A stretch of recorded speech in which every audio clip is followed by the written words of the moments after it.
what's happening right now from RTV6, the Indy Channel. Cold front moving through central Indiana this morning brings in some cooler air just in time for the weekend. A look at your Saturday forecast is ahead.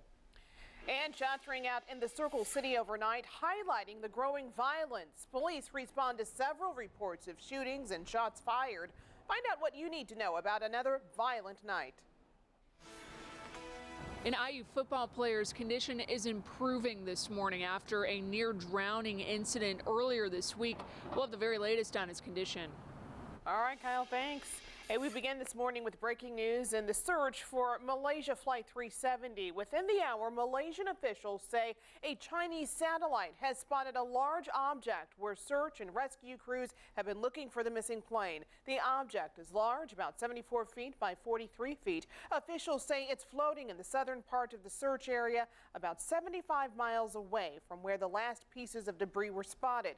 Right now, ships are on their way to search for the debris with hopes it may be a major clue in the 2-week-old mystery. We will, of course, continue to follow this breaking situation and bring you the latest. We're continuing to follow another violent night in the Circle City after Metro Police respond to several reports of shootings and shots fired. One person is in critical condition this morning after being shot in the chest on the city's northeast side. IMPD officers were called to the 3100 block of Forest Manor Avenue just after 11 last night. That shooting comes just hours after police were called to the 2900 block of Tuscarora Lane after someone called 911 saying they heard shots fired. Police say they later found a person suffering from a gunshot wound and would be in the back and the arm. There's no word this morning on that person's condition. Police tell us they were called to a couple of other shootings Friday evening, but they were not serious.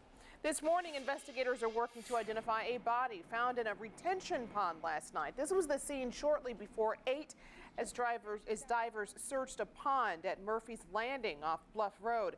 That's just north of Southport Road. They were able to find the person's body 30 feet away from the shore.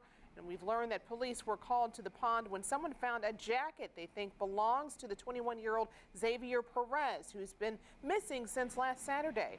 Firefighters say they can't confirm who the body belongs to until an autopsy is done. You've been enjoying the warmer weather. You've probably seen them, potholes, but you can rest assured the city is ready for the battle. Today, DPW will have 16 crews focused on fixing those potholes. They're concentrating on residential streets, which is good news for most of us whose roads could use a little TLC. DPW says they've filled thousands of potholes over the past few weeks, but they've got some work to do. We're working on much more this Saturday morning. It's been 2 weeks since the Malaysian plane disappeared, and this morning's search efforts are still underway. Find out why the latest search area is presenting challenges. And today, bakers across Indianapolis have the chance to create tasty cupcakes for a good cause. The Anita Kaufman Foundation invites bakeries across the U.S. to feature purple cupcakes. It's an effort to promote epilepsy awareness leading up to Purple Day on March 26th. The bakery and delicatessen at Geist is participating and will donate 10% of every cupcake sold, and you can purchase a purple treat until Tuesday.